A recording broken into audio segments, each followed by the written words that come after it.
Sometimes, a single whisper can change the course of a lifetime, binding two souls to a destiny neither could have imagined.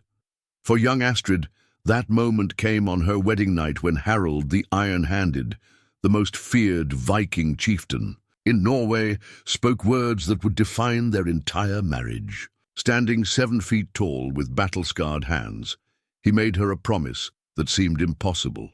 In 14 winters, she would bear him 11 sons. What began as a terrifying prophecy became Astrid's greatest purpose. Through harsh winters and brutal raids, she transformed from a frightened bride into the most powerful woman in the north. Each son she bore carried the weight of his father's legacy and the strength of his mother's determination. Raising 11 future Viking warriors in the most unforgiving land on earth would test every limit of her courage and love. But what happens when the final winter arrives and only 10 sons have been born? Before we jump back in, tell us where you're tuning in from, and if this story touches you, make sure you're subscribed, because tomorrow I've saved something extra special for you. The carved drinking horn felt heavy in Astrid's trembling hands as she stood before the roaring fire in Harald's great hall. The weight of silver amulet against her chest, her mother's final gift, provided little comfort as she faced her new reality. Around her, the celebration continued with boisterous laughter and the clash of drinking vessels, but all she could hear were those impossible words echoing in her mind. 11 sons, in 14 winters, Harald the Iron-Handed commanded. Respect wherever his shadow fell across the fjords of Norway. At 7 feet tall, his presence dominated any room, his broad shoulders bearing the scars of countless battles. His hands, which had earned him his fearsome name, could crush an enemy's shield or skull with equal ease. Yet tonight, as he watched his young bride struggle with the magnitude of his prophecy, those same hands showed surprising gentleness when he helped steady the horn at her lips. "Drink, little one," he said softly, his voice carrying none of the thunder that had terrified enemy warriors across the North Sea. "This seals our bond before the gods and our people." Astrid had been barely 16 winters old when her father, chieftain Eirik of the Raven clan, had approached her with news of the marriage arrangement. She remembered the way his weathered face had shown both pride and sorrow as he explained the alliance that would protect their smaller clan from the growing threats of Danish raiders and rival Norwegian chieftains. "Harald the Iron-Handed seeks a wife," her father had said, his calloused hands gentle on her shoulders. "Not just any woman, but one from a bloodline known for strong sons and wise counsel. Your grandmother bore my father 7 sons, all of whom became legendary warriors. Harald has heard of our family's gift, the gift." Astrid had grown up hearing whispered stories of the women in her lineage, mothers who had borne multiple sons, each one destined for greatness in battle or leadership. Her own mother, Sigrid, had died giving birth to Astrid's younger brother, leaving behind 3 strong sons and 1 daughter. The irony was not lost on Astrid that she, the only daughter, was now expected to continue this legacy. The journey from her father's modest hall to Harald's magnificent longhouse had taken 3 days through treacherous mountain passes and along the edges of deep, dark fjords. With each mile, Astrid's homeland had grown smaller behind her, until finally she could no longer see the familiar peaks that had watched over her childhood. Her escort, a weathered warrior named Thorstein who served Harald, had spoken little during the journey, but his respectful demeanor had helped ease her fears somewhat. "Your new lord is fierce in battle but fair in judgment," Thorstein had told her on the final evening of their travel. "He has waited long to find a wife worthy of bearing his heirs. Many chieftains offered their daughters, but he chose you. Now, standing in Harald's hall, with its soaring timber beams and walls adorned with shields and weapons from 100 conquests, Astrid understood the full weight of that choice. This was not merely a marriage, but a destiny carved by the Norns themselves. The hall itself spoke of Harald's power and success. Massive oak pillars supported a roof high enough that the smoke from the central fire pit could rise freely before escaping through carefully placed openings. Along the walls, carved dragon heads and intricate knotwork told stories of battles won and treasures claimed. Tapestries woven by skilled hands depicted scenes of Harald's greatest victories, including the famous raid on the monastery at Lindisfarne that had brought him chests of silver and established his reputation across the Viking world. But it was the people in this hall who truly revealed the nature of Harald's leadership. Unlike many chieftains who ruled through fear alone, Harald commanded loyalty through a combination of strength and wisdom. His warriors, seasoned men with graying beards and battle scars, looked at their leader with genuine respect rather than mere obedience. The women of the clan, led by his sister-in-law Solveig, had welcomed Astrid with a warmth that surprised her. Solveig, a woman of perhaps 30 winters with intelligent green eyes and prematurely silver hair, had taken Astrid aside earlier in the evening to explain some of what lay ahead. "Harald has been alone too long," Solveig had said, adjusting Astrid's bridal crown with practiced hands. "He needs a true partner, not just a vessel for sons. Yes, the prophecy is important, we all heard him speak it, but do not let it define everything you are. My husband Bjorn, Harald's younger brother, tells me Harald has watched you for months before making his choice. He sees something in you beyond your bloodline." Bjorn himself was a study in contrast to his older brother. Where Harald was massively built and intimidating, Bjorn was lean and quick, with a mind for strategy and a talent for reading people. He served as Harald's closest advisor and had been instrumental in negotiating the marriage alliance. During the wedding feast, Bjorn had made a point of speaking with Astrid, his manner both respectful and reassuring.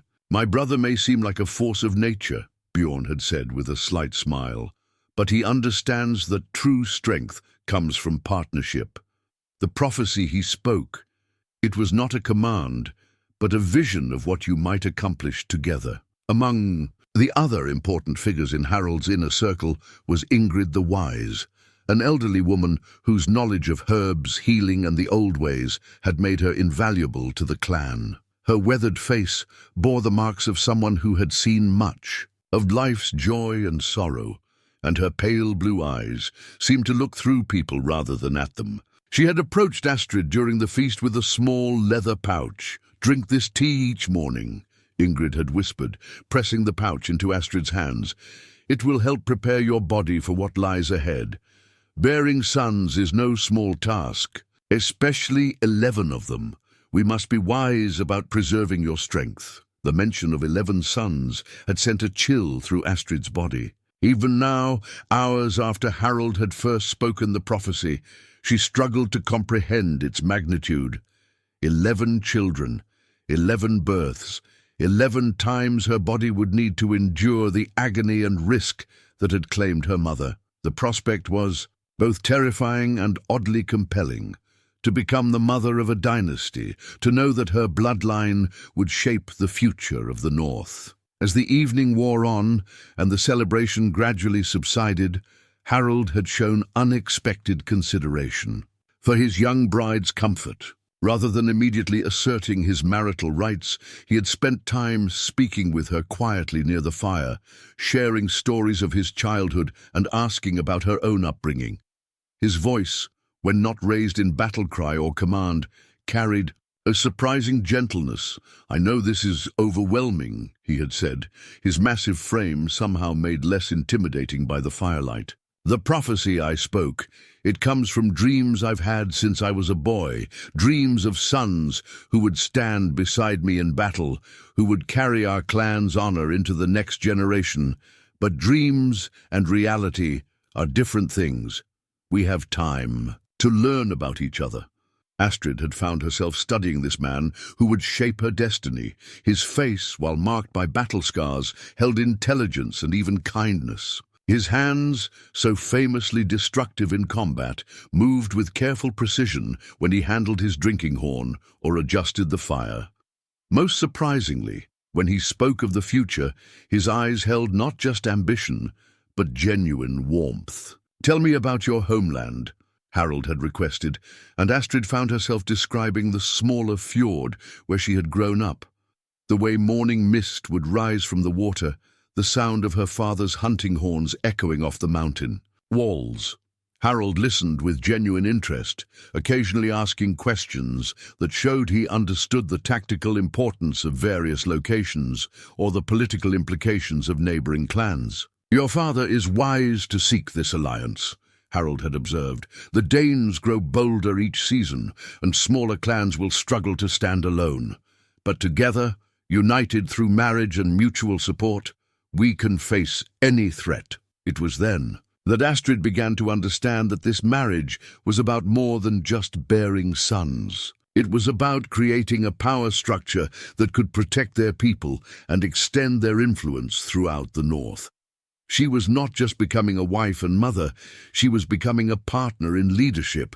The great hall gradually emptied as the night wore on, warriors finding their way to sleeping benches or departing to their own homes within the settlement. The fire died down to glowing embers, casting dancing shadows on the carved pillars. Finally, Harald rose and extended his hand to Astrid. "Come," he said simply, "let us begin our journey together." As they walked toward the private chambers at the far end of the hall, Astrid's mind raced with questions and fears, but beneath the anxiety, she felt a growing sense of purpose. The prophecy had been spoken, witnessed by the entire clan. 11 sons in 14 winters. It seemed impossible, yet as she looked at Harald's confident profile in the firelight, she began to believe that perhaps the impossible was simply another challenge to be conquered. The silver amulet at her throat caught the last gleam of firelight. As they passed through the doorway into their new life together, behind them, the great hall stood empty except for the dying embers and the carved faces of ancient heroes watching over this moment that would reshape the destiny of the North. Tomorrow would bring the first steps toward fulfilling an impossible prophecy, but tonight was for 2 people learning to become partners in both love and legend. The first winter of their marriage passed like a dream wrapped in ice and promise. By spring's arrival, Astrid carried new life within her, and the entire clan watched with barely concealed anticipation. The prophecy had taken root, and now everyone waited to see if the gods would truly bless Harald's union with the fulfillment of impossible words. As her belly swelled with their first child, Astrid discovered that pregnancy in Harald's hall came with responsibilities she had never imagined. She was no longer simply a young wife learning her place. She was the vessel of destiny, carrying the future of their bloodline. The weight of expectation pressed down on her like the heavy furs needed to survive the northern cold. Ingrid, the wise, became her constant companion during those months, teaching her the ancient ways of ensuring healthy births and strong sons. "The old mothers knew secrets that kept our bloodline strong," Ingrid would say, brewing teas from herbs gathered in sacred groves. "But knowledge without wisdom is dangerous. Each child is a gift from the Norns, but the mother must be ready to receive that gift." Harald, despite his fearsome reputation, showed unexpected tenderness during Astrid's pregnancy. His massive hands would rest gently on her growing belly in the evenings, and she could see something almost childlike in his wonder at feeling their son move within her. Yes, they both believed it would be a son, the first of 11. "I dreamed of him last night," Harald confided one evening, as snow fell heavily outside their chamber. "Strong limbs, loud voice, with your intelligence in his eyes, the first of our dynasty. But dreams and reality proved to be different beasts entirely when winter's fury descended upon them with unprecedented violence. The storms began in the 8th month of Astrid's pregnancy, bringing winds that howled like the wolves of Ragnarok and snow that piled higher than a man's head against the longhouse walls. Food stores, carefully preserved for winter, began running dangerously low as the harsh weather prevented hunting and fishing expeditions. It was during the worst of these storms that Astrid's labor began. She woke in the depths of night to pain. That felt like Thor's hammer striking her spine repeatedly. The contractions came in waves, each one stronger than the last, while outside the wind shrieked across the fjord with supernatural intensity. Harald, awakened by her sharp intake of breath, immediately sent for Ingrid. But the old woman's journey from her dwelling to the main hall became a battle against nature itself. "The baby comes too early," Ingrid announced grimly when she finally arrived, snow melting from her furs as she examined Astrid. And in this storm, with the spirits of winter raging outside, this will not be an easy birth. What followed were the longest hours of Astrid's young life. The labor dragged on through the night and into the following day, each contraction feeling like it might tear her body apart. Harald paced the main hall like a caged wolf, unable to help the woman who carried his prophesied heir.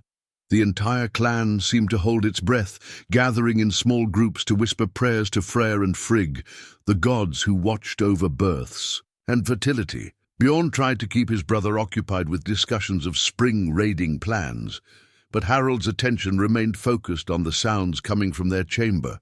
Astrid's labored breathing, Ingrid's encouraging murmurs, and the occasional sharp cry of pain that made the mighty chieftain wince as if struck by a blade. "The first birth tells us much about what lies ahead," Solveig said quietly to her husband as they maintained vigil. "If this one comes hard, the next 10 will test her beyond what any woman should endure." As the second night fell, Astrid felt her strength failing. The pain had become a constant companion, no longer coming in waves but settling over her like a suffocating blanket. She could see worry in Ingrid's weathered face, though the wise woman tried to hide it. "I need you to listen to me, child," Ingrid said, gripping Astrid's hand with surprising strength. "The baby fights to be born, but your body fights back. You must choose, surrender to the pain and let it carry you through, or fight against it and risk losing both yourself and the child." In that moment of crisis, something fundamental shifted within Astrid. The frightened girl who had trembled at her wedding feast seemed to fall away, replaced by a woman who understood that prophecies demanded sacrifice. She thought of Harald's dream, of the 11 sons who would carry their bloodline into legend, of the dynasty that waited to be born. "Bring me my mother's amulet," she gasped between contractions. Solveig quickly retrieved the silver pendant and pressed it into Astrid's palm.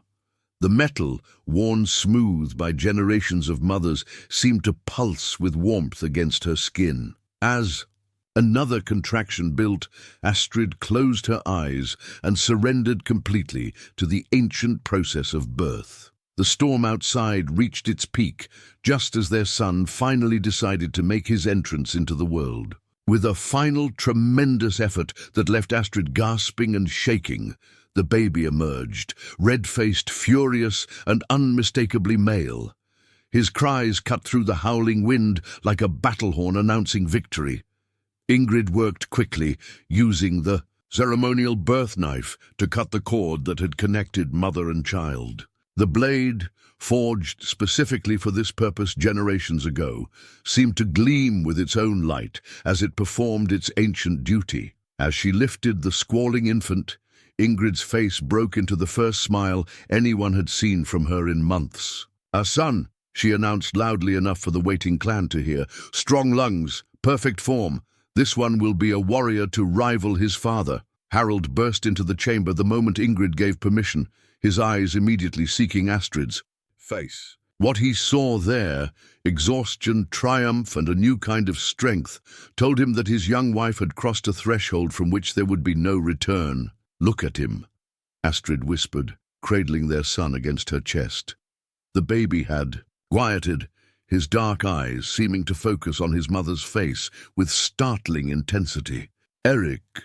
His name should be Eric. It means eternal ruler." Harald knelt beside the bed, his massive frame somehow made gentle by wonder. When he reached out to touch his son's tiny hand, the baby's fingers closed around one of his father's scarred digits with surprising strength. "Eric Haraldsson," Harald said softly, testing the sound of the name. "The first of 11, born in winter's fury. The prophecy begins. But even as joy filled the chamber, Astrid felt the weight of what lay ahead, settling over her like a heavy cloak. This birth had nearly killed her, and she had 10 more to endure.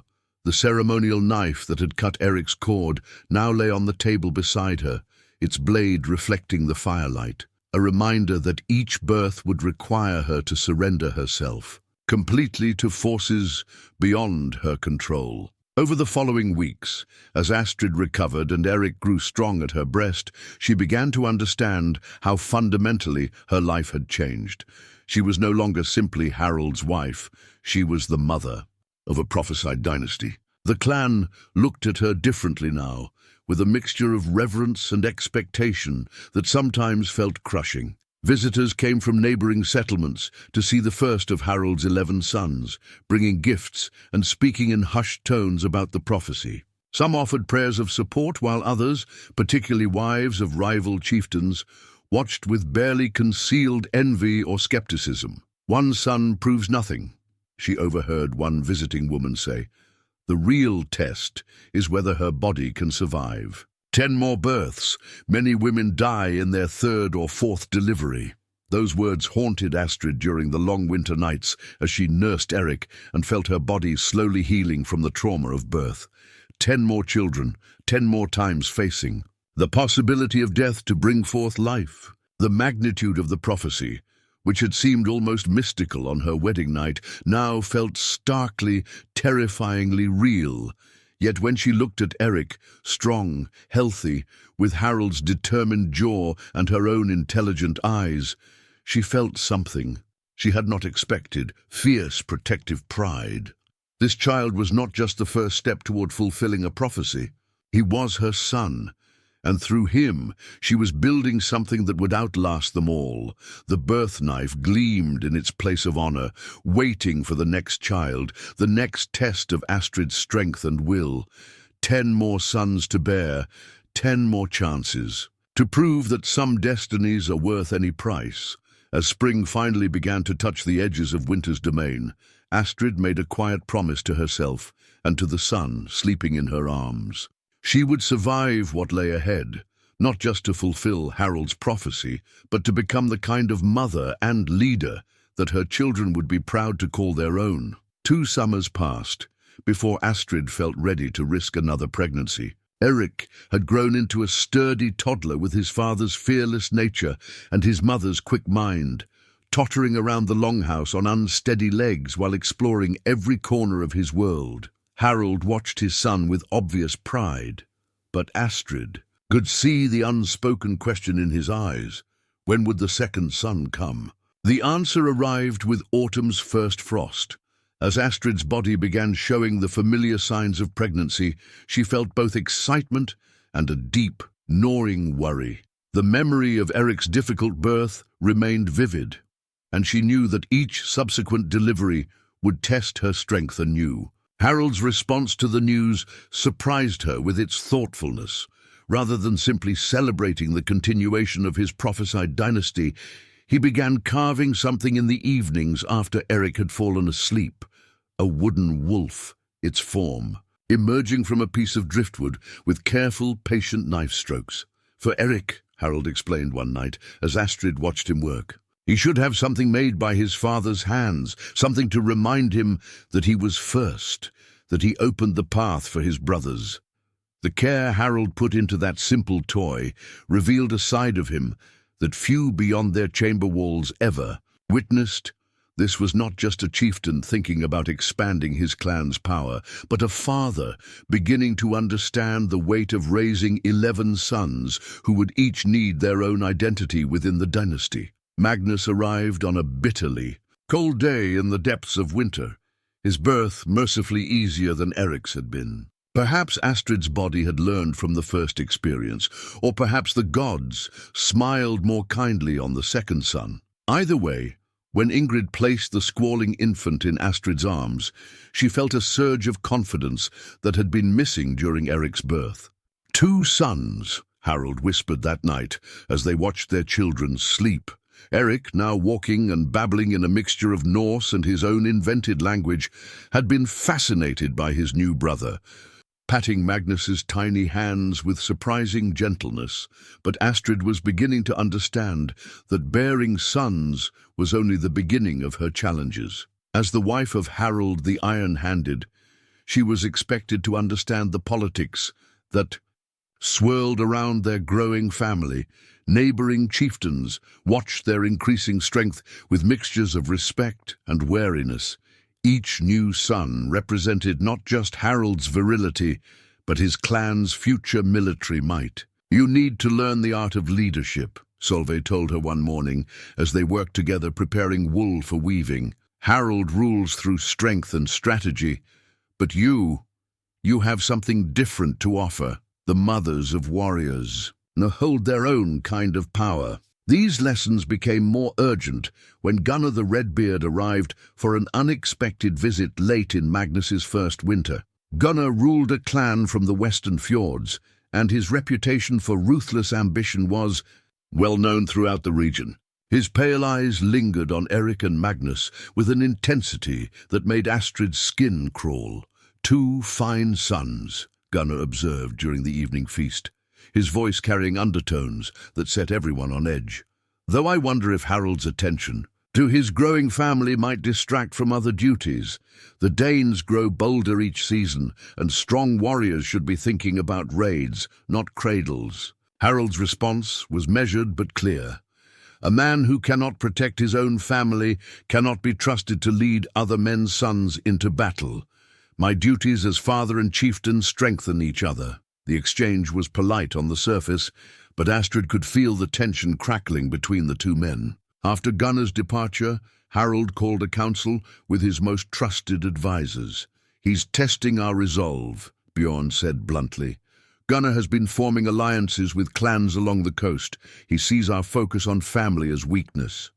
"Let him." "I think that," Harald replied, but Astrid could see the calculation in his eyes. A man who underestimates his enemies often defeats himself. It was during these political discussions that Astrid first began to offer her own observations. Initially, her comments were hesitant, suggestions about which clan wives might be sympathetic to alliances, observations about the undercurrents she noticed in conversations between women.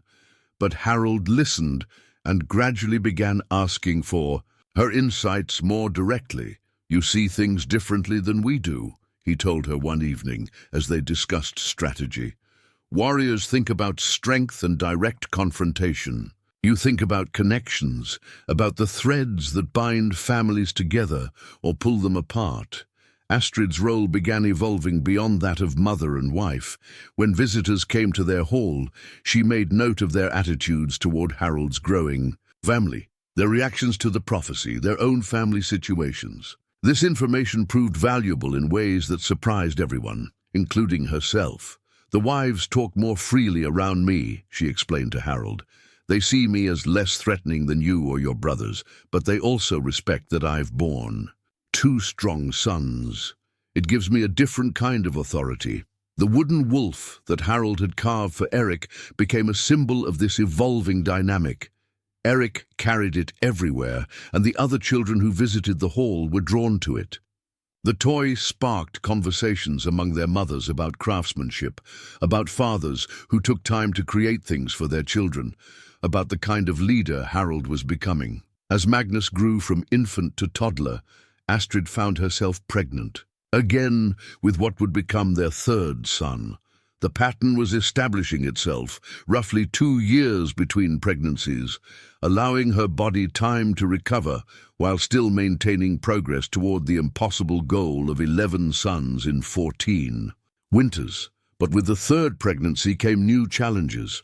Eric, now old enough to understand that his mother was carrying another baby, began showing signs of jealousy and confusion. Magnus, barely walking but fiercely independent, demanded constant attention. Managing a household, a growing family, and her increasing role in clan politics while dealing with pregnancy's physical demands stretched Astrid in ways she had not anticipated. The burden grows heavier with each child, Ingrid observed during one of their private conversations. Not just the bearing, but the raising. 11 sons will need more than your milk. They'll need your wisdom, your guidance, your strength. To become the men they're meant to be.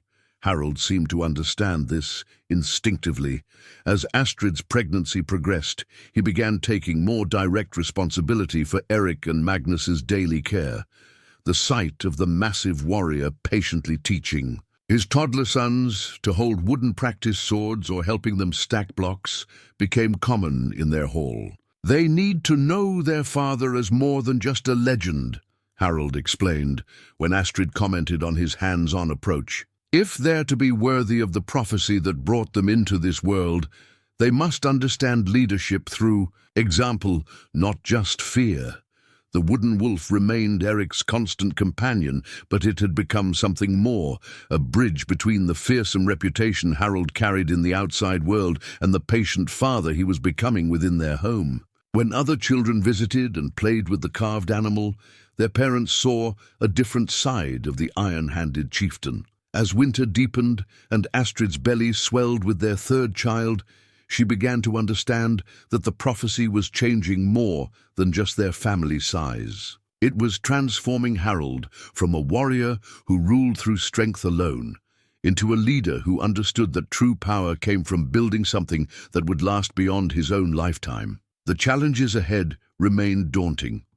8 more sons to bear. The physical toll of repeated pregnancies, the political pressures of leading a growing clan, and the enormous responsibility of raising future warriors. But as she watched Harald carefully carving a second wooden animal for Magnus, Astrid felt a quiet confidence growing within her. They were building more than just fulfilling a prophecy. They were creating a dynasty that would reshape the North, through both strength and wisdom. The third son, Olaf, arrived during a spring thunderstorm that seemed to herald a new chapter in their family's story. His birth was swift and decisive, as if he was eager to join his brothers in the world. Within the span of 3 more years, Ragnar and Leif followed, bringing their total to 5 sons, nearly halfway to fulfilling Harald's prophetic vision. Each birth had tested Astrid differently, but she was learning to read her body's signals, to prepare for the unique challenges each pregnancy brought. More importantly, she was discovering reserves of strength she had never known she possessed. The frightened girl who had trembled at her wedding feast was gone, replaced by a woman who understood that destiny demanded both courage and wisdom. It was during Leif's first winter that Astrid surprised everyone, including herself, with a proposal that would fundamentally change how their clan approached survival and prosperity. "We need more than just warriors," she said during a council meeting, her words cutting through the traditional discussions of raids and territorial disputes. "We need resources that don't depend on taking from others." The room fell silent. Around the great table sat Harald's most trusted advisors, Bjorn, several seasoned warriors, and the heads of allied families. They had been discussing the usual concerns: which monasteries might be vulnerable to spring raids, how to respond to Danish incursions into their territory, where the best opportunities for plunder might lie in the coming season. "Explain your thinking," Harald said, his tone neutral, but his eyes showing genuine interest. Astrid stood, conscious that all attention was focused on her. 5 pregnancies had changed her body, but they had also given her a new kind of authority. She was no longer just Harald's wife. She was the mother of 5 future warriors, a woman who had proven her worth through both birth and increasingly valuable counsel. "Look at our stores," she began, gesturing toward the areas where the clan kept their preserved food and supplies. "Every winter, we wonder if we'll have enough. Every spring, we must raid to replenish what we've used. But there are opportunities. We're missing ways to create wealth rather than just taking it."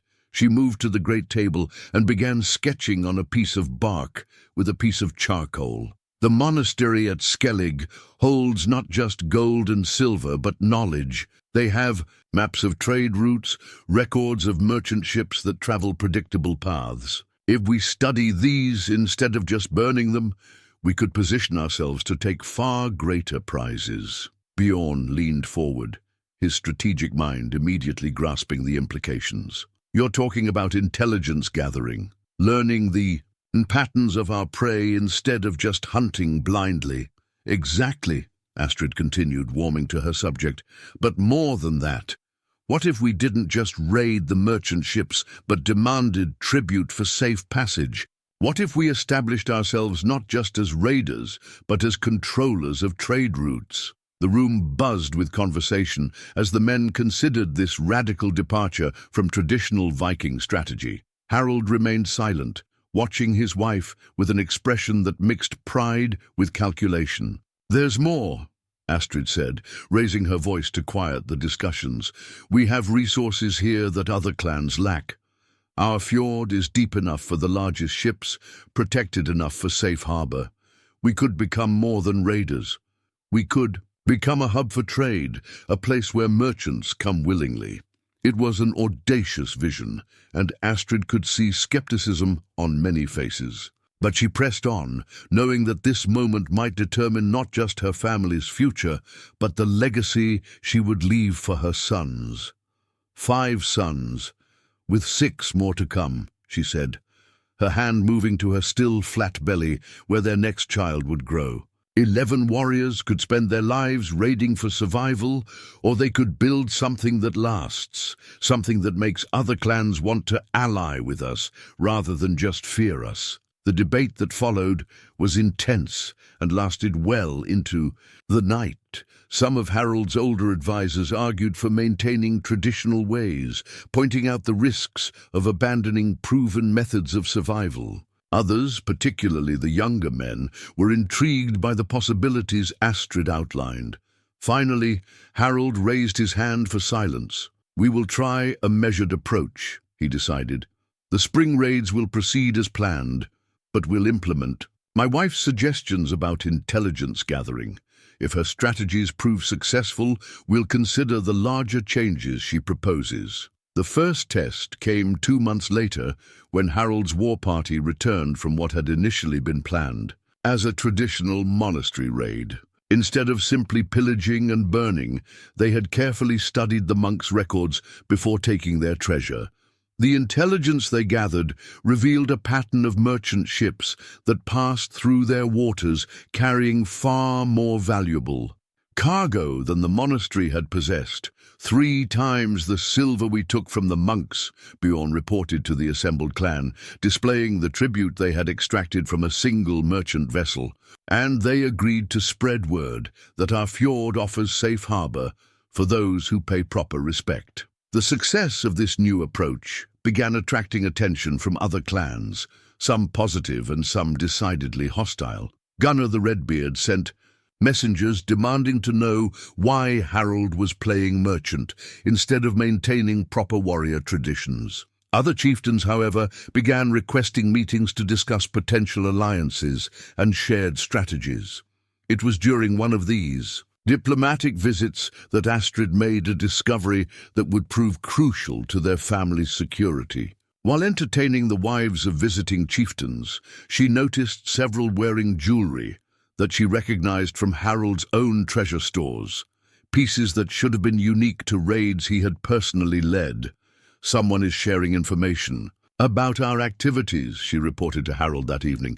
"The question is whether it's deliberate betrayal or careless talk." The investigation that followed revealed a network of information sharing among rival clans that was far more sophisticated than anyone had realized. What had seemed like isolated raids and random conflicts were actually part of coordinated efforts to limit Harald's growing influence. "Your new strategies have made us more visible," Bjorn observed during a private family council.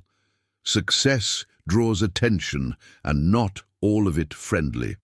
This realization led to the creation of Astrid's most significant contribution to their clans, Evolution, a formal intelligence network built around the relationships between clan wives and the servants who moved between settlements. Women, she had learned, often knew far more about their husbands' plans and alliances than those men realized. "We need our own sources of information," Astrid explained as she outlined her proposal. "But we also need to control what information others can gather about us." The bronze arm ring that became the symbol of this network was more than just jewelry.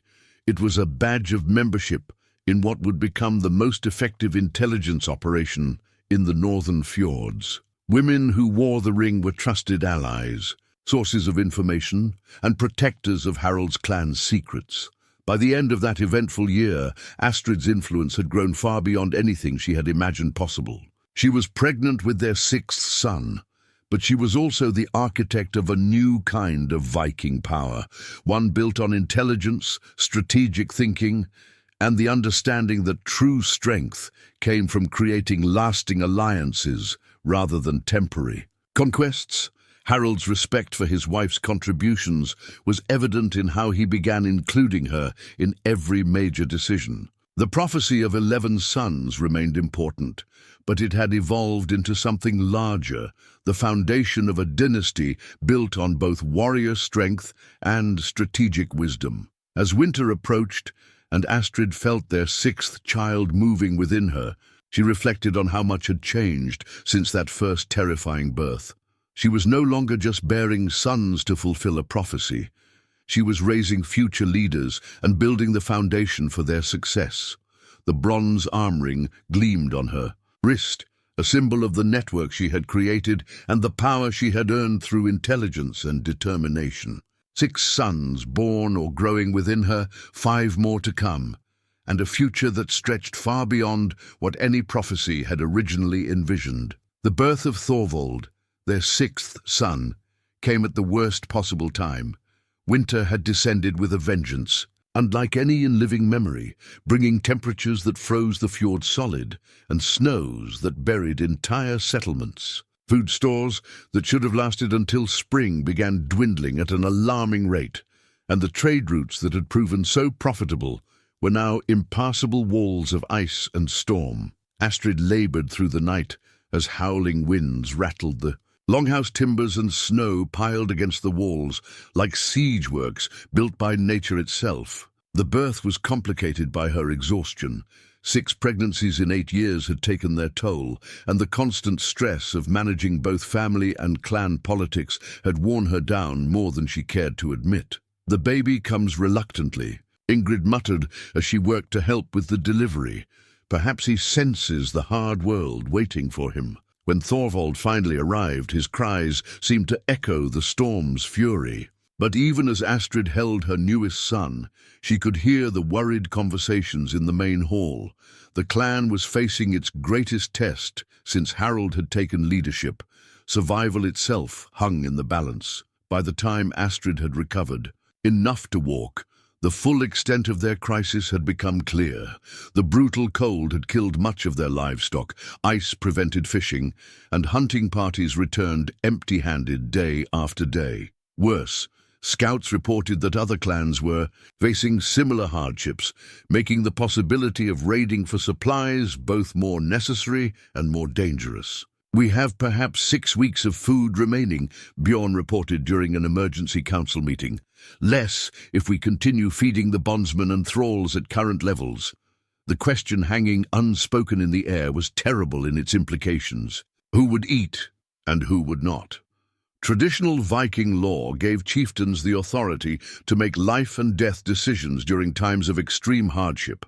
But Harald had never been forced to choose between members of his extended clan family. It was Astrid who first voiced what everyone was thinking. "We need to reduce the number of mouths to feed, but we cannot simply abandon people who have served us faithfully." She moved to the great table where maps of their territory were spread, her mind working through possibilities even as her body still ached from Thorvald's birth. 6 sons now depended on the decisions made in this room, along with dozens of clan members who looked to Harald for leadership. "The outlying settlements," she said, pointing to several small farms and fishing villages that fell under Harald's protection. "They're cut off anyway. If we consolidate everyone here in the main settlement, we can pool resources and reduce the burden of maintaining multiple locations." "That still doesn't solve the fundamental problem," one of the older warriors pointed out. More people in one place means faster depletion of supplies. Astrid studied the maps more carefully, her strategic mind searching for solutions that others had missed. Then she noticed something that made her pulse quicken. A pattern in the trade route documentation they had captured during their raids. The merchant ships, she said suddenly. They don't just disappear during winter. They shelter in protected harbors, waiting for spring, and they carry food stores for months-long voyages. The room fell silent as the implications became clear. They were talking about raiding not just for treasure, but for survival itself. It's possible, Harald said slowly, but extremely dangerous. Winter raids are nearly suicidal, and if we fail, we die slowly instead of quickly, Astrid interrupted. But we have advantages others don't. My intelligence network, your reputation, and the desperation that makes us willing to attempt what others consider impossible. The decision to launch winter raids was one of the most controversial of Harald's leadership. Half his advisors argued it was madness, while the other half recognized it as their only real chance for survival.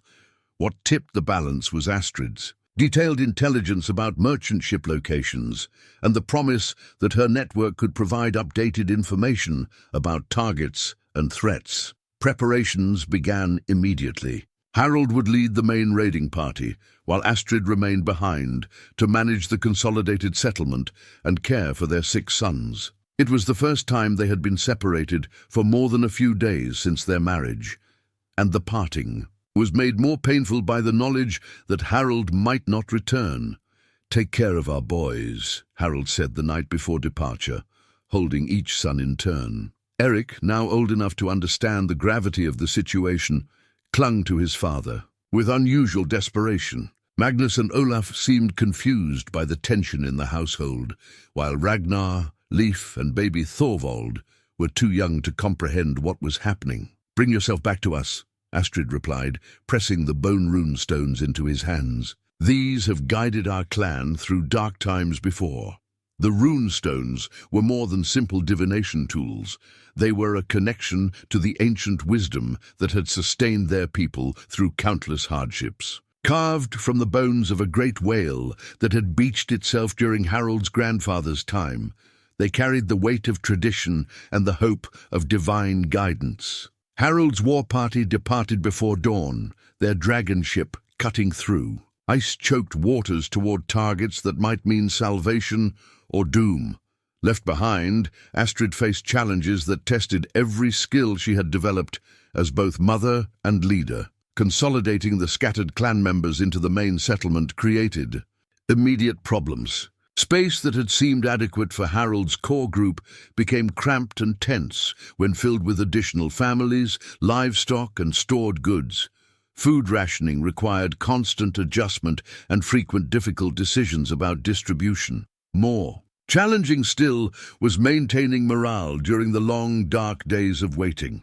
Without the normal activities of hunting, fishing, and trading, people had too much time to worry and too little to occupy their minds. Astrid found herself becoming not just a logistical manager, but a source of hope and stability for the entire community. "The children need structure," she told Solveig as they organized daily activities, "and the adults need to feel useful. Idle hands and worried minds breed discontent." She established a system of shared responsibilities that kept everyone occupied, while maximizing their chances of survival. Children too young for heavy work were organized into groups for educational activities, learning clan history, practicing basic skills, and helping with simple tasks that made them feel important. Older children and adults were assigned rotating duties for everything from food preparation to equipment maintenance. But it was the Women's Council that became Astrid's most important innovation during this crisis. Recognizing that the wives and mothers in the settlement possessed knowledge and skills that were being underutilized, she formalized their input into daily decision-making. "We see things differently than the warriors," she explained during the first formal meeting. "We think about long-term consequences, about how decisions affect families and children. Right now, that perspective is exactly what we need." The council quickly proved its worth by identifying numerous small efficiencies and improvements that collectively made a significant difference in their resource management. More importantly, it gave the women a sense of agency during a time when they felt powerless to influence their fate. As weeks passed without word from Harald's expedition, the pressure on Astrid intensified. She was responsible not just for her 6 sons, but for the survival of nearly 100 people. Every decision she made, from food distribution to disciplinary actions, was scrutinized by people whose own survival depended on her judgment.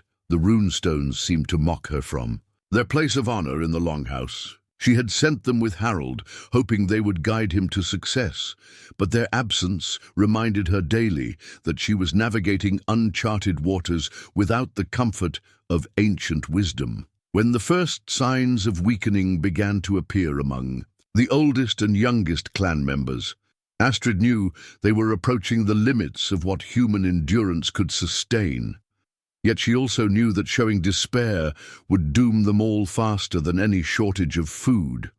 It was then that young Eric surprised everyone by stepping forward with a maturity far beyond his years, offering to share his own food rations with his younger brothers. His gesture sparked similar acts of generosity throughout the settlement, reminding everyone that they were not just individuals struggling to survive, but a family united by bonds stronger than blood. When Harald's raiding party finally returned, after 6 weeks of uncertainty, they brought not just the supplies needed for survival, but stories that would become legend throughout the northern fjords. The winter raids had succeeded beyond anyone's expectations, yielding enough preserved food, livestock, and trade goods to see the clan through to spring with surplus to spare. But the victory came with a sobering cost. 3 of Harald's warriors had not returned, claimed by the treacherous winter seas and the desperate battles fought in foreign harbors. Among the fallen was Thorstein, the grizzled warrior who had first escorted Astrid to her wedding. His loss hit the clan hard, a reminder that even successful leadership required painful sacrifices. He died as he lived, Harald said during the funeral ceremony, serving his clan with courage and honor. His name will be remembered in our songs. As spring arrived and life began returning to normal rhythms, Astrid found herself pregnant once again. The 7th son, whom they would name Ivar, arrived during the busy season of planting and preparation. His birth, while still challenging, felt almost routine after the crisis of the previous winter. Astrid's body, though showing the wear of 7 pregnancies, had adapted to the demands of bearing children.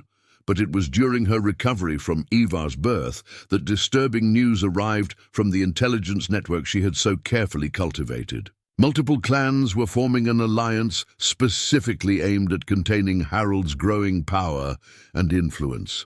The successful winter raids, rather than earning respect, had made other chieftains view their clan as an existential threat to the traditional balance of power. "They call you the witch wife behind your back," Solveig reported during one of their private conversations. "They say you've bewitched Harald into abandoning proper warrior ways in favor of merchant scheming." The insult stung, but Astrid understood the deeper implications. Her innovations had upset established hierarchies and threatened the positions of leaders who relied on traditional raiding and conquest. The alliance forming against them represented more than territorial rivalry. It was a rejection of everything she and Harald had built together. During Ivar's first months, the 8th son was already growing within Astrid's womb. Ulf would arrive barely a year after his brother, pushing Astrid's physical endurance to its limits. The rapid succession of pregnancies was taking its toll in ways that became increasingly difficult to hide from the clan. "Your body needs rest," Ingrid warned after examining Astrid during her 8th pregnancy. 7 sons in 11 years, with an 8th coming. Even the strongest woman has limits, but rest was a luxury Astrid could not afford. The political situation continued deteriorating. As summer progressed, with clear signs that the alliance of enemy clans was preparing for coordinated action, intelligence reports suggested they planned to attack during the harvest season, when Harald's warriors would be spread thin, protecting outlying farms and settlements. It was during this tense period that Harald made a decision that surprised even Astrid. He began formally training their older sons in the arts of war. Eric, now 9 winters old, was deemed ready to begin learning swordplay and basic strategy. Magnus and Olaf, though younger, were included in lessons about clan leadership and tactical thinking. They need to understand what we're fighting to protect, Harald explained as he watched Eric practice with a wooden sword specially made for his small hands. Someday, they'll be the ones making these decisions. Harald's legendary war hammer, passed down through 3 generations of chieftains, became the symbol of this new phase in their sons' education. The massive weapon, with its iron head inscribed with runes of power and protection, had never left a battle without victory. Now it served as both inspiration and reminder of the weight of leadership that would eventually fall to their children. "Each of you will earn the right to wield weapons of power," Harald told his sons during their first formal lesson. "But first, you must prove worthy of the responsibility they represent." Astrid watched these training sessions with mixed emotions. Pride at seeing her sons begin their journey toward becoming the warriors the prophecy foretold, but also deep concern about the world they would inherit. The alliance of enemy clans was growing stronger, and she feared her children might face their first real battles far sooner than anyone had planned. The birth of Ulf, their 8th son, came during a particularly tense council meeting about defensive preparations. Astrid had insisted on attending, despite being in early labor, determined not to miss crucial strategic decisions. When her contractions became too intense to ignore, she simply moved to a side chamber and gave birth with only Ingrid's assistance, then returned to the meeting with their newest son in her arms. 8 sons, she announced to the stunned council. The prophecy moves toward completion, even as our enemies gather against us. The dramatic circumstances of Ulf's birth became another layer of the legend growing around Astrid. Stories spread throughout the northern territories of the chieftain's wife, who bore children between battle-planning sessions, who could give birth and return to leadership duties without missing a step. But privately, Astrid knew she was approaching her physical limits. The rapid succession of Ivar and Ulf's births had left her weaker than she cared to admit. Her body needed time to recover, yet the prophecy demanded 3 more sons in the remaining years. "I'm not sure I can survive 3 more pregnancies like the last 2, she confided to Harald one night as they watched their 8 sons sleep in the family quarters. The oldest were already showing distinct personalities: Eric's natural leadership, Magnus's quick wit, Olaf's gentle nature, Ragnar's fierce independence. Harald's response revealed how deeply he had changed since their wedding night. The prophecy spoke of 11 sons, but it never said they had to cost your life. We'll find another way if necessary. His willingness to consider modifying their interpretation of the prophecy showed how much their relationship had evolved from duty to deep, genuine love. But before they could explore alternatives, events overtook them. The alliance of enemy clans struck sooner than expected, launching coordinated attacks on 3 of Harald's outlying settlements during the late summer harvest. The assaults were clearly designed to test their defenses and gauge their response capabilities. "They're probing for weaknesses," Bjorn reported after riding hard from the northernmost settlement. "These weren't full-scale attacks. They were reconnaissance in force." Astrid's intelligence network provided crucial details about the enemy alliance's composition and intentions. Gunnar the Redbeard had indeed emerged as the primary leader, uniting nearly a dozen clans under the banner of preserving traditional Viking ways against Harald's corrupting innovations. They plan a major assault before winter, one of Astrid's Contacts reported. Gunnar believes that if he can defeat Harald decisively, the other clans will abandon their new strategies and return to traditional raiding patterns. The irony was bitter. The very innovations that had saved them during the harsh winter were now being used to justify attacks against them. Success had made them a target, and their growing strength had created enemies faster than it had created allies. As autumn approached and the signs of coming conflict became unmistakable, Astrid made a difficult decision. Despite Ingrid's warnings about her health, she began trying to conceive their 9th son. If war was inevitable, she wanted to ensure the prophecy's continuation, even if the worst happened. "We may not have the luxury of waiting," she explained. To Harald, "If something happens to either of us, our sons will need every advantage the prophecy can provide." The war hammer gleamed in its place of honor, ready for the battles that lay ahead. 8 sons slept safely in their beds, but 3 more were needed to complete the destiny that had brought Astrid and Harald together. Time was running short, and their enemies were gathering strength. The next phase of their story would test everything they had built together: their love, their leadership, their vision for the future, and their commitment to a prophecy that demanded everything they had to give. The 9th son, Hakon, nearly cost Astrid her life. The labor began during a fierce autumn storm and lasted 3 days, each hour more perilous than the last. By the second night, Ingrid's face had grown grim with worry, and even Harald, who had faced death countless times in battle, paced the longhouse like a caged wolf, helpless before forces he could not fight with sword or strategy. The baby fights to stay where he is, Ingrid murmured during a brief respite between contractions, "and your body fights to expel him.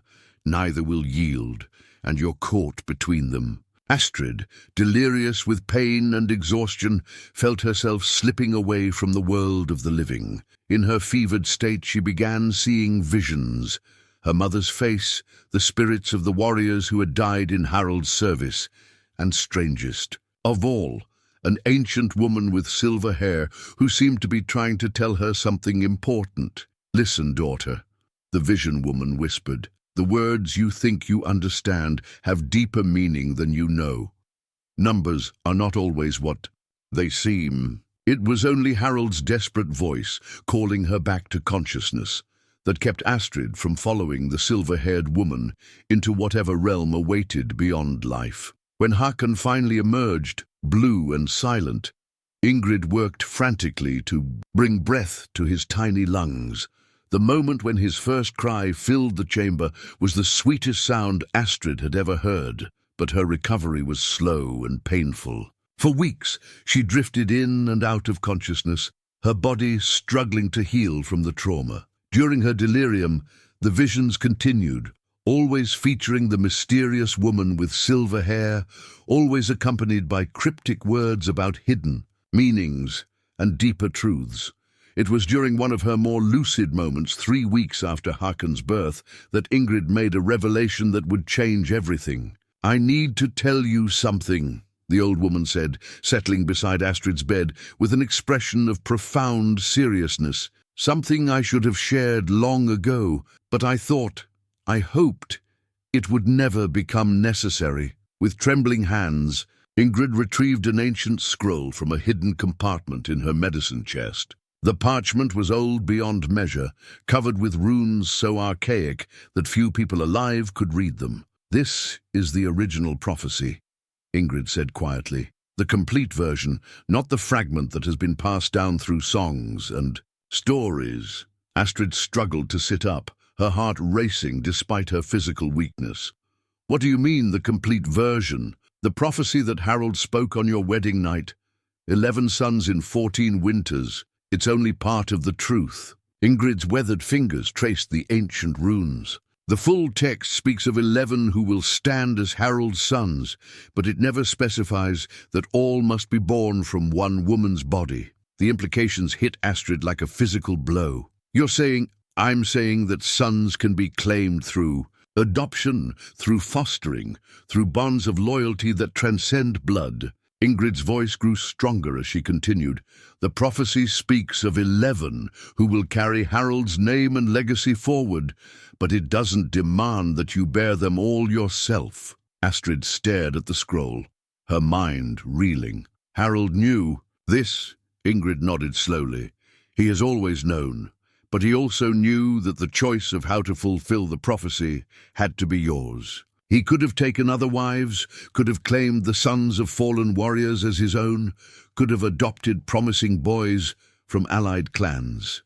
Instead, he chose to let you decide your own path. The revelation transformed everything Astrid thought. She understood about her life, her marriage, and her purpose. For 9 years, she had believed she was bound by destiny to bear 11 children, risking her life again and again to fulfill what seemed like an unchangeable fate. Now she learned that she had been given choices she never knew existed. Why? Tell me this now, Astrid asked, though she suspected she already knew the answer. Because you nearly died bringing Håkon into this world, Ingrid replied bluntly. And because I can see in your eyes that you're already thinking about the 10th and 11th sons. Your body cannot survive 2 more pregnancies like the last one. That evening, when Harald came to sit with her and their newest son, Astrid confronted him with what she had learned. His reaction confirmed that Ingrid had spoken truthfully. He showed no surprise, only sadness at the pain his silence had caused. I wanted you to choose freely, he said, taking her hand in his massive scarred fingers. If I had told you about alternatives from the beginning, you might have wondered whether I doubted your strength or your commitment. The prophecy needed to be fulfilled through genuine dedication, not obligation or compromise. But I could have died, Astrid whispered, thinking of the long hours when she had felt death's cold breath on her neck. Yes, Harald acknowledged, and that possibility has haunted me through every one of your pregnancies. But I also knew that if anyone could achieve the impossible, it would be you. You have proven stronger than any woman I've ever known. The conversation that followed stretched deep into the night as they explored the implications of this new understanding. The prophecy could be completed without risking Astrid's life in 2 more dangerous births.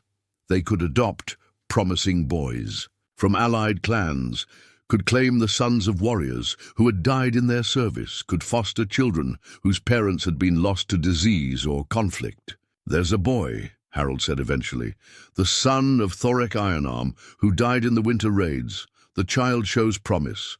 Quick mind, brave heart, already showing skill with weapons, though he's barely 8 winters old. His mother died in childbirth 2 years ago, and his grandfather is too old to raise him properly. Astrid considered this. Taking in the orphaned son of a fallen warrior would be seen as honorable by the clan, and it would provide the boy with opportunities he could never have in his current circumstances. What of the 11th? She asked. Harald's expression grew more complex. There may be an opportunity there as well, though it would require careful handling. Gunnar the Redbeard has a nephew, a boy whose father was killed in a raid 3 summers ago. The child is being raised to hate us, but he has the blood of chieftains in his veins. If we could win him over, claim him as our own, it would be the ultimate victory over Gunnar, Astrid finished, to turn his own kin into one of your heirs. The ancient scroll lay between them, its runes holding secrets that had remained hidden for generations. As Astrid studied the markings more carefully, she began to understand other nuances in the prophecy's language. Suggestions that the 11 sons would be united not just by Harald's name, but by shared purpose and mutual loyalty. The prophecy isn't just about numbers, she realized aloud. It's about building a brotherhood that transcends blood relations. 11 warriors bound together by choice and honor, not just family obligation. This new interpretation opened possibilities that went far beyond anything they had previously imagined. Instead of simply producing heirs to carry on Harald's bloodline, they could create a dynasty based on merit, loyalty, and shared vision. The 11 sons, could represent the best of what Viking leadership could become. Strength tempered by wisdom, tradition enhanced by innovation. But accepting this interpretation also meant acknowledging that Astrid's role would change once again. She would still be the mother of the dynasty's core.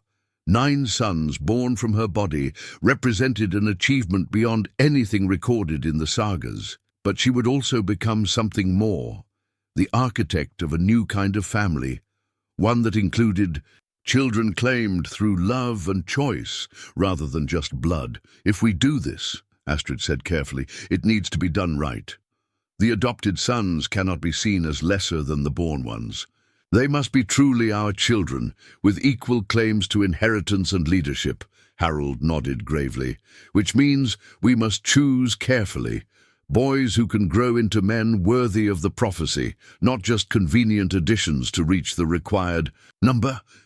As dawn broke over the fjord, casting golden light across the water, Astrid felt a weight lifting from her shoulders that she had carried for nearly a decade. The prophecy would still be fulfilled, but on terms that honored both ancient wisdom and human limitations. 9 sons born from her body, 2 more to be claimed through love and wisdom. 11 warriors who would stand together not because fate demanded it, but because they chose to be brothers in the truest sense of the word. The ancient scroll glowed in the morning light, its secrets finally revealed. The prophecy had always been about more than just birth and blood. It had been about creating something that would endure long after the bodies that created it had returned to dust. For the first time since her wedding night, Astrid felt truly free to choose her destiny rather than simply endure it. The revelation about the prophecy's true meaning came at the perfect moment, because within days of Astrid's discovery, her intelligence network brought word that changed everything. Gunnar the Redbeard was mobilizing his alliance for a massive assault planned for the harvest season. But more importantly, he was bringing his nephew Sigurd into the campaign as a way of blooding the boy in his first real battle. Sigurd is 12 winters now, the messenger reported. Gunnar plans to give him command of a small raiding party to prove the boy's worth as a future leader. But from what I've observed, the child has no stomach for the unnecessary cruelty that Gunnar preaches. This intelligence provided an unprecedented opportunity. If they could arrange to capture rather than kill young Sigurd, they might be able to win him over and complete the prophecy in the most dramatically symbolic way possible, by turning Gunnar's own heir into Harald's 11th son. But first, they had to survive the coming war. Astrid threw herself into preparations with renewed energy, no longer burdened by the crushing weight of believing she needed to risk 2 more dangerous pregnancies. Her recovery from Hakon's birth proceeded more smoothly once the stress of the prophecy's demands had been lifted from her shoulders. "We need to move beyond defensive thinking," she told Harald during one of their strategy sessions. "Gunnar expects us to huddle behind our walls and wait for his attack. Instead, we should dictate the terms of engagement." The plan that emerged from these discussions was audacious in its scope. Rather than simply preparing to defend their territory, they would use Astrid's intelligence network to orchestrate a series of preemptive strikes designed to fragment Gunnar's alliance before it could launch a coordinated assault. "Divide them, then defeat them separately," Bjorn summarized approvingly. "But it will require precise timing and absolute trust in our sources of information." The golden crown that Harald presented to Astrid during these preparations was more than ceremonial jewelry. It was a formal recognition of her authority as his equal partner in leadership. Crafted by the finest metalworkers in their territory, the crown incorporated symbols representing both traditional warrior culture and the innovations Astrid had brought to their clan. "You have earned this through deed, not birth," Harald announced.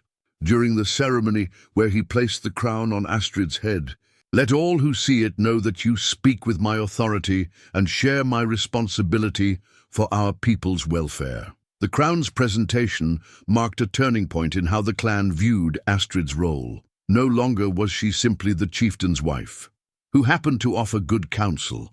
She was now formally recognized as a leader whose decisions carried the full weight of Harald's backing. This new authority proved crucial as the complexities of war preparation multiplied. Managing the logistics of feeding, equipping, and positioning their forces while simultaneously caring for 9 young sons and maintaining their intelligence operations required organizational skills that few leaders possessed. Eric and Magnus, now old enough to understand the gravity of the situation, surprised everyone by volunteering to help with their younger brother's care. "If our parents are busy protecting the clan, we should protect our brothers," Eric declared with a maturity that made Astrid's heart swell with pride. The sight of her eldest sons helping to feed and comfort their younger siblings, while she and Harald planned for war, became one of the most poignant images of this period. The dynasty they were building was already showing its strength through the bonds forming between the brothers. As autumn deepened and intelligence reports confirmed that Gunnar's attack was imminent, Astrid made a decision that surprised even Harald. She announced her intention to take an active role in the coming battle. "I won't hide in the longhouse while others fight for our family's future," she declared during a clan assembly. "The golden crown I wear represents responsibility, and that responsibility doesn't end when swords are drawn." This decision sparked intense debate among Harald's advisors. Traditional Viking custom kept noble women away from direct combat, but Astrid's unique role in their clan's success made her participation both valuable and symbolic. "My intelligence network needs direct coordination during the battle," she argued, "and our people need to see that their leaders share their risks. I won't ask others to die for decisions I helped make while I remain safely hidden." Harald's support for his wife's decision was immediate and unwavering. "Astrid has proven herself in every challenge she's faced," he told the assembled clan. "If she believes her place is on the battlefield, then that's where she belongs." The practical preparations for Astrid's participation in combat required careful thought. She would need armor designed for her smaller frame, weapons suited to her strength and training, and a role in the battle plan that maximized her strategic value while minimizing unnecessary physical risk. The solution came from an unexpected source: young Thorek's son Eric, the orphan boy they were considering as their 10th son. Despite his youth, he had developed remarkable skill with a bow and possessed an intuitive understanding of battlefield tactics. "Let me serve as your shield-bearer," the boy requested during one of their training sessions. "I can watch for threats, while you coordinate the intelligence network, and my archery can protect you from enemies who get too close." The request revealed the depth of loyalty they had already inspired in the boy, and it provided a perfect opportunity to test whether he was truly ready to become one of Harald's sons.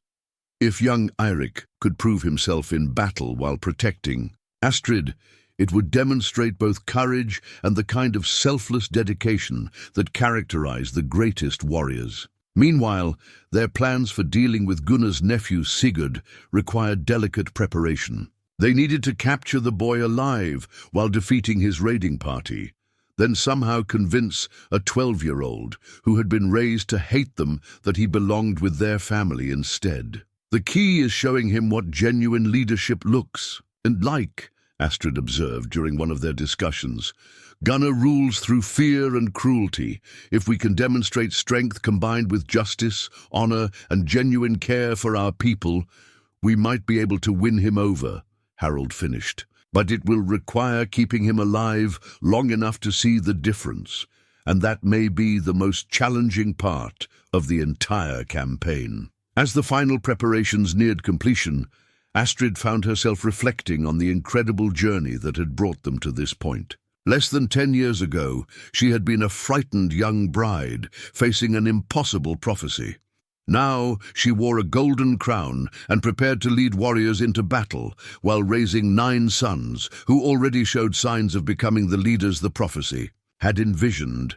The intelligence network she had built provided detailed information about enemy movements, allowing Harald's forces to position themselves with precision. Her logistical innovations ensured that their warriors would be well supplied and able to fight at peak effectiveness. Most importantly, her strategic thinking had transformed a defensive struggle for survival into an offensive campaign designed to permanently reshape the balance of power in their region. The night before the battle, Harald gathered all 9 of their sons for what might be their final family meal together. Eric, Magnus, Olaf, Ragnar, Leif, Thorvald, Ivar, Ulf, and baby Hakon represented the core of the dynasty they had built. But they were no longer just symbols of a fulfilled prophecy. They were individuals with their own personalities, dreams, and potential.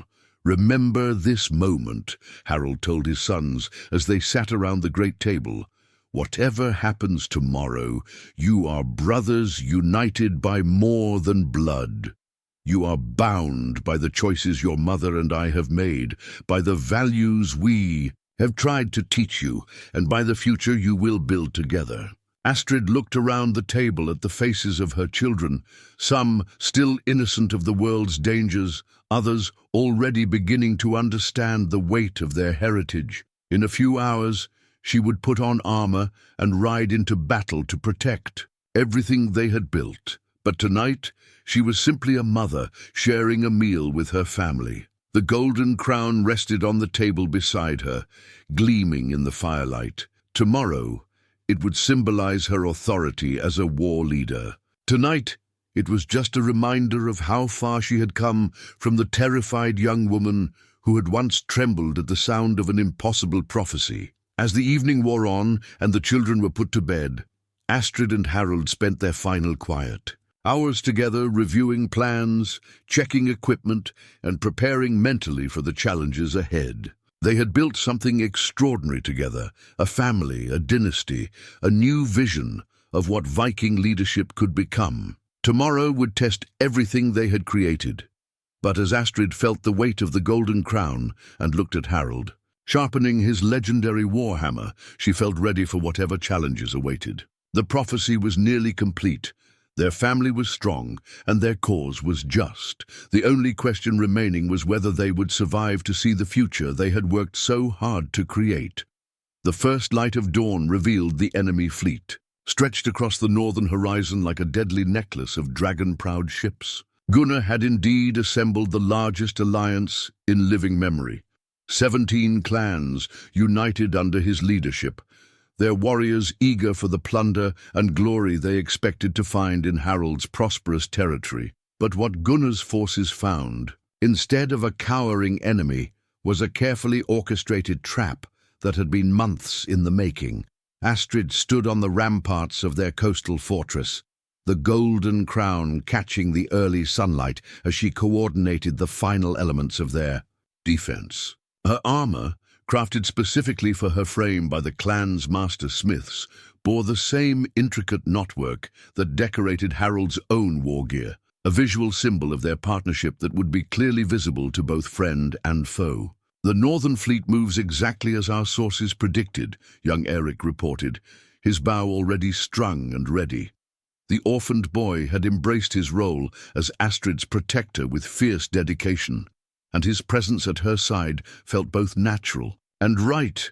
If he survived the coming battle with honor, there would be no question about his worthiness to become Harald's 10th son. Below them, Harald's warriors moved with precision, born of careful planning. The traditional Viking approach would have been to meet the enemy fleet at sea, ship against ship, in glorious but chaotic combat. Instead, Astrid's strategy drew the attackers into predetermined killing zones where superior numbers would matter less than superior positioning. "Signal the coastal stations," Astrid commanded, raising the battle standard they had designed specifically for this campaign. The banner combined the symbols of all the clans that had allied with them, a visual representation of the unity they had built in opposition to Gunnar's aggressive expansion. The first phase of the battle unfolded exactly as planned.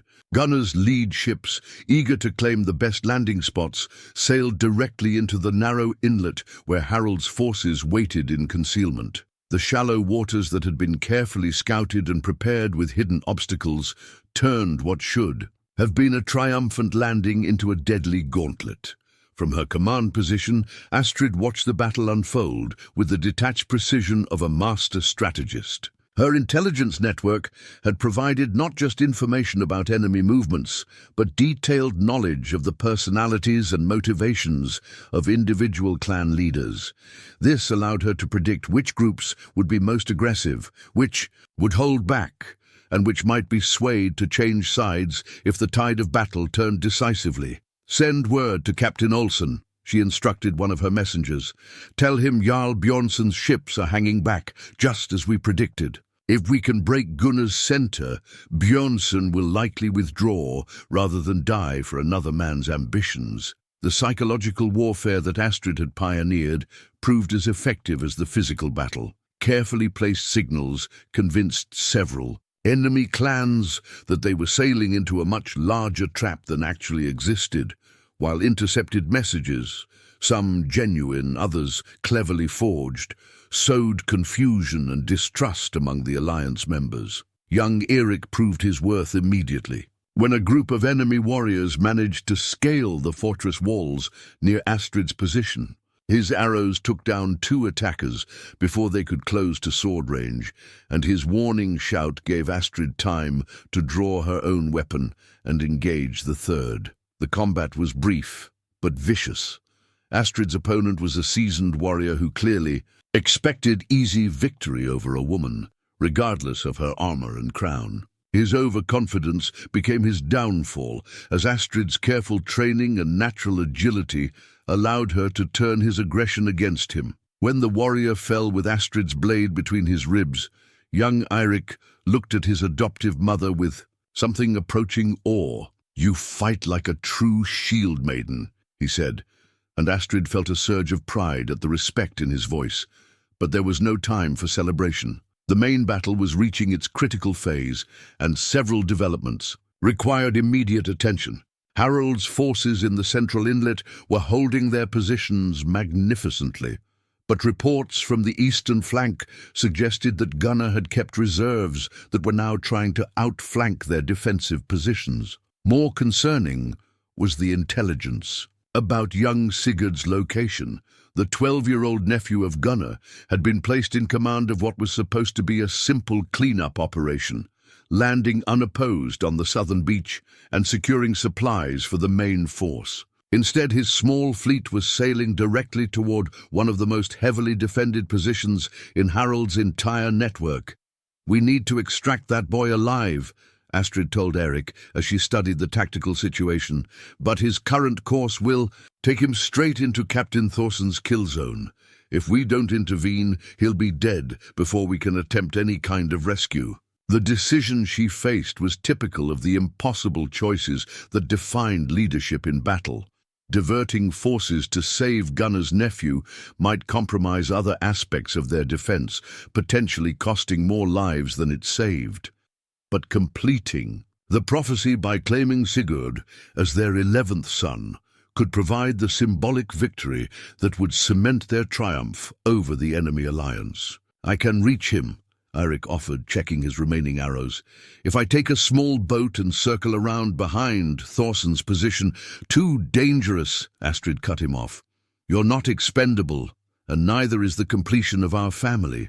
She paused, studying the battlefield with the calculating gaze that had made her one of the most effective strategic minds in the Northern Territories. But there might be another way. The solution came to Astrid in a flash of strategic brilliance that would be remembered in the sagas for generations. Instead of trying to rescue young Sigurd from the trap he was sailing into, she would use his predicament to deliver the decisive blow against Gunnar's entire alliance. "Send this message to Captain Thorson immediately," she commanded, quickly writing orders on a piece of bark. He is to capture, not kill, the boy leading the southern landing force. Then he is to display the captive prominently, where Gunnar can see him from the main battle. The psychology was perfect.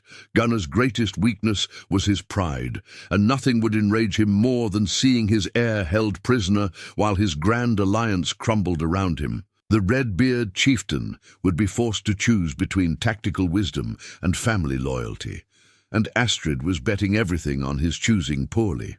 Young Eric understood the strategy immediately. "You're going to make Gunnar break his own formation to save his nephew?" "Exactly," Astrid confirmed, watching as her messenger raced toward the southern positions. "And when he does, Harald will be waiting to crush his depleted center while our reserves sweep in from both flanks." The plan required precise timing and absolute trust in their allies' ability to execute complex maneuvers in the chaos of battle. But as Astrid watched the various elements of their trap coming together, she felt the same quiet confidence that had carried her through 9 difficult births and countless political challenges. The capture of young Sigurd proceeded exactly as planned. Captain Thorsson's warriors, informed that the boy was to be taken alive, managed to disable his small fleet without killing him. When the 12-year-old was brought before Thorsson in chains, more symbolic than restraining, given his youth, the captain was surprised by what he saw. "He's not what I expected," Thorsson reported when a messenger brought word back to Astrid. "No tears, no begging. He asked only that his men be treated with honor and that word of his capture be sent to his uncle quickly." This description of young Sigurd's behavior gave Astrid hope that winning him over might indeed be possible. A boy who showed such composure in defeat and concern for his followers possessed exactly the kind of character she wanted in her sons. But first, they had to survive the fury that Gunnar unleashed when he learned of his nephew's capture. The Redbeard chieftain's reaction exceeded even Astrid's expectations. Upon seeing the banner that announced Sigurd's capture, Gunnar abandoned all tactical sense and led a desperate assault against the center of Harald's line, pulling warriors from both flanks in his determination to rescue the boy.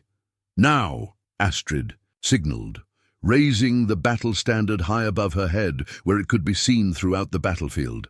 Harald had been waiting for exactly this moment. The iron-handed chieftain emerged from concealment with his elite warriors, striking Gunnar's weakened center like a hammer blow. Simultaneously, the reserves that had been hidden in the eastern and western hills swept down to attack the exposed flanks of the enemy formation. The battle that followed was brief but decisive. Gunnar's alliance, which had seemed so formidable, that morning shattered like ice struck by an axe. Some clans fled immediately upon seeing their disadvantageous position, while others surrendered rather than face annihilation. Only Gunnar's core followers continued fighting, their loyalty to their chieftain overriding their survival instincts. From her command position, Astrid watched Harald close with Gunnar in personal combat, the climactic duel that would decide not just this battle, but the future balance of power throughout the northern territories. Both men were legendary warriors, but Harald carried the weight of protecting everything he had built, while Gunnar fought with the desperate fury of someone who had already lost what mattered most.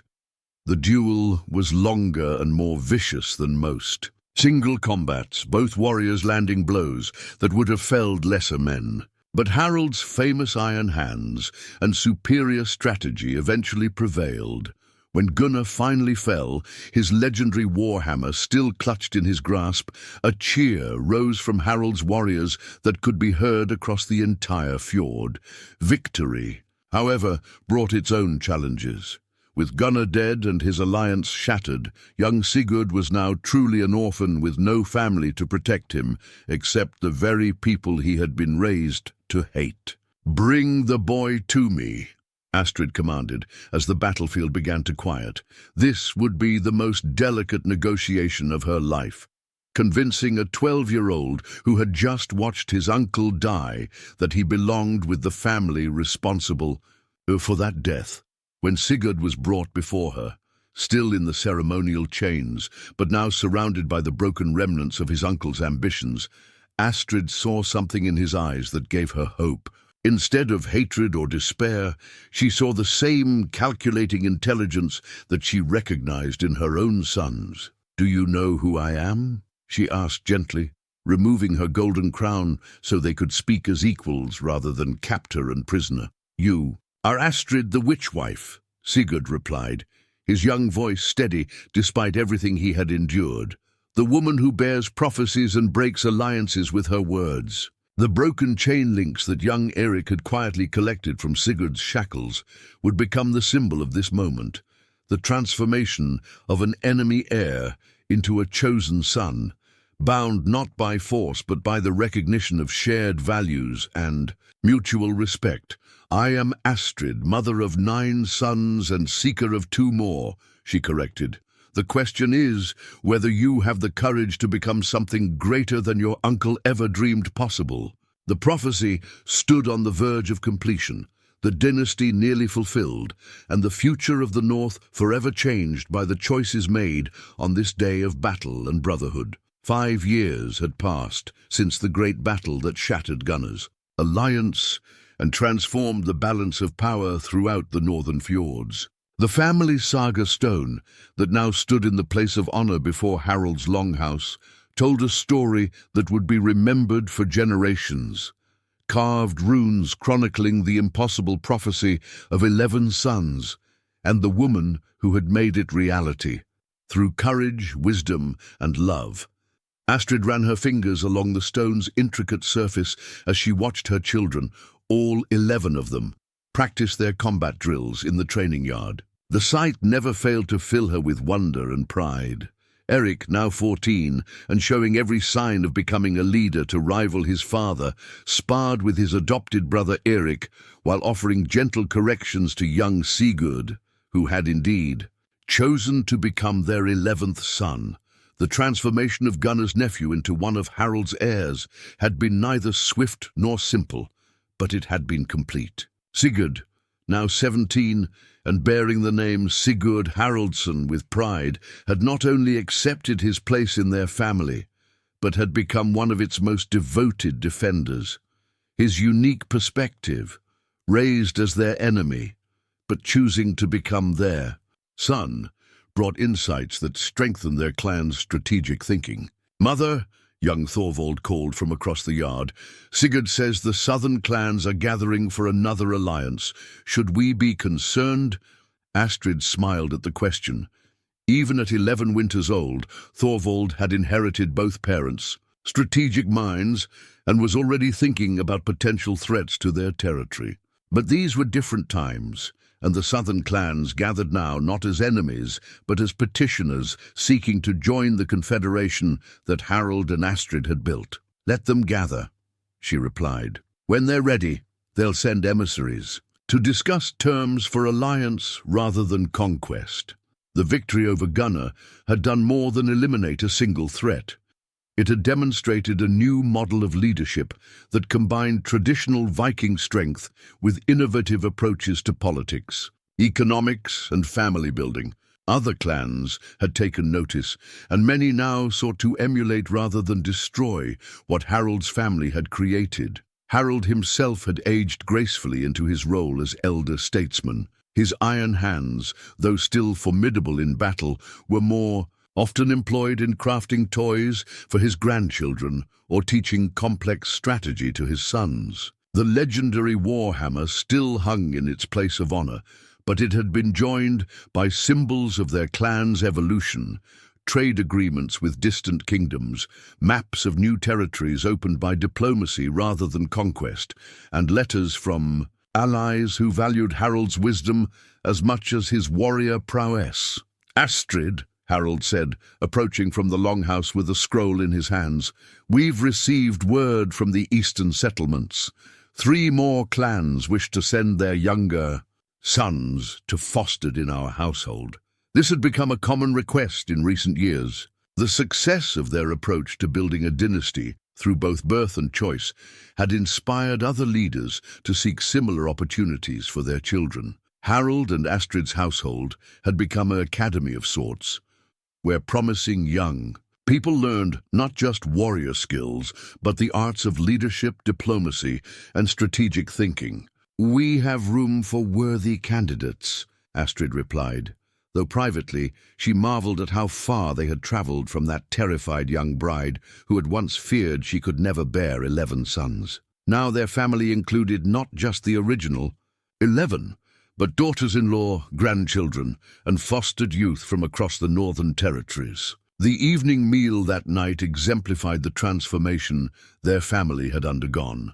Around the great table sat not just Harald and Astrid with their 11 sons, but also the wives that Eric and Magnus had recently taken, the first grandchildren, playing at their parents' feet, and several of the young people who had come to learn in their household. "Tell us again about the prophecy, grandmother," requested little Astrid, Eric's daughter, named for the woman who had made her father's existence possible. Astrid looked around the table at faces both familiar and new, each representing a different thread in the tapestry they had woven together. "The prophecy," she began, "spoke of 11 sons who would stand with your grandfather through 14 winters. But prophecies, like people, often mean more than they first appear to say." She gestured to include everyone present. "We thought it was about numbers, 11 children in 14 years, but it was really about building something that would last, something that would grow beyond what any single family could achieve alone." Young Sigurd, now serving as one of Harald's most trusted advisors, added his own perspective. "The prophecy brought me from darkness into light, from hatred into love. It showed that family is made not just by blood, but by choice and commitment." Harald raised his drinking horn in salute to his wife and children. To Astrid, who turned an impossible dream into a legacy that will echo through time.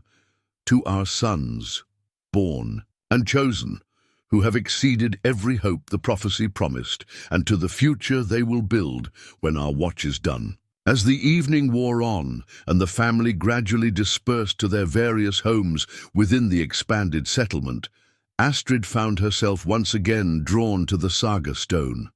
The carved runes told the story of their journey, but they also represented something more.